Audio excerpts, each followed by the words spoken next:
जय जय राम। नमस्कार, स्वागत है आप सभी का आपके अपने परिवार हनुमान सेवा परिवार चैनल पर।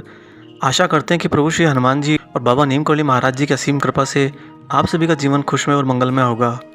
परम पूज्य बाबा नीम करौली महाराज इस प्रकृति पर पूर्ण रूप से एकाधिकार रखते हैं। वह पूर्ण रूप से प्रकृति निमित्त हैं, या यूँ कहिए प्रकृति के लाडले हैं।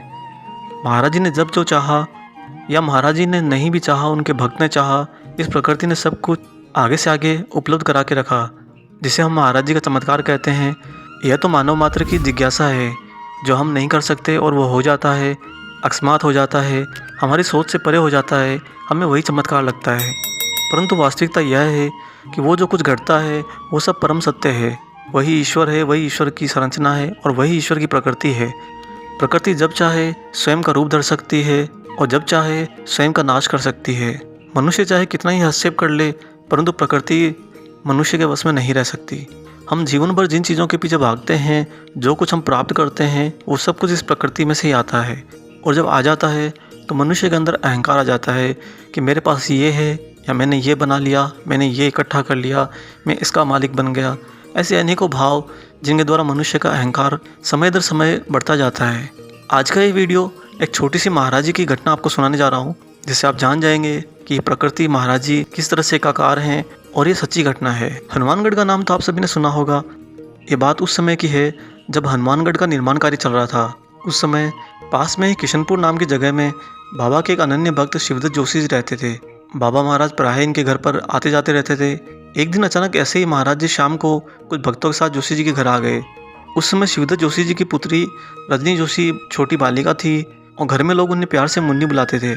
महाराज जी जब घर में पधारे तब भक्तों को दर्शन आदि देने के बाद कमरे में एक बिछौने पर लेट गए और परिवारजन महाराज जी के पास ही हाथ जोड़े बैठे थे। उस समय बाबा ने मुन्नी की ओर पीट कर सोने का नाटक करने लगे। इस पर छोटी बालिका मुन्नी ने कहा, बाबा आज आप बहुत दिनों बाद आए हो और बिना कुछ बोले ही सोने जा रहे हो, हमें ये अच्छा नहीं लग रहा है। परंतु महाराज जी ने कहा, बिजली बुझा दो, हमें नींद आ रही है। महाराज जी के कहने पर एक परिवारजन ने खड़े होकर बल्ब बंद कर दिया और कमरे में अंधेरा हो गया।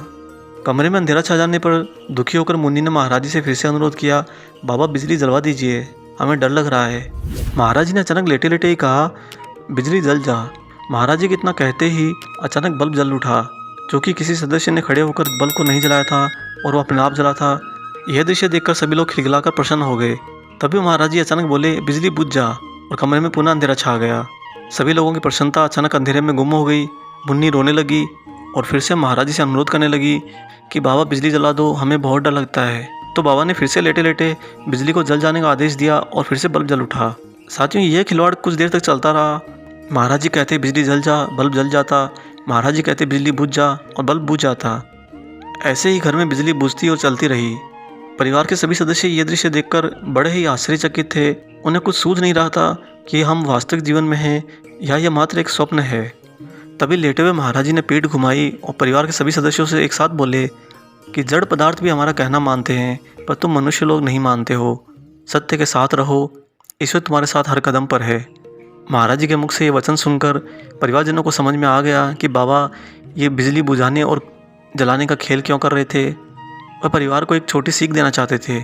और यहाँ पर यह भी देखा गया कि ये प्रकृति महाराज जी के अंदर पूर्ण रूप से विलीन है। महाराज जी जैसी इच्छा करते हैं, प्रकृति अपना स्वरूप ले लेती है। हम जिसे बल्ब कहते हैं, हम जिसे बिजली कहते हैं, हम जिसे गाड़ी कहते हैं, या हम जिसे संपत्ति कहते हैं, ये सिर्फ और सिर्फ प्रकृति में से कुछ हिस्सा जो चुराया हुआ है मनुष्य का, वही है।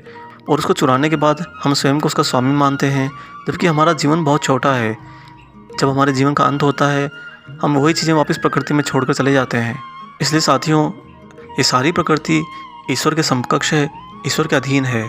जीवन में कभी अहंकार न करो और जीवन में कभी किसी चीज़ को इकट्ठा करके स्वयं को उसका स्वामी मत घोषित करो, क्योंकि अंत में कुछ भी हमारा नहीं रहता। आशा करते हैं आपको ये वीडियो अच्छा लगा होगा। अगर आपको वीडियो अच्छा लगा है तो वीडियो को ज़्यादा से ज़्यादा लाइक कीजिए और इसे ज़्यादा से ज़्यादा शेयर भी कीजिए।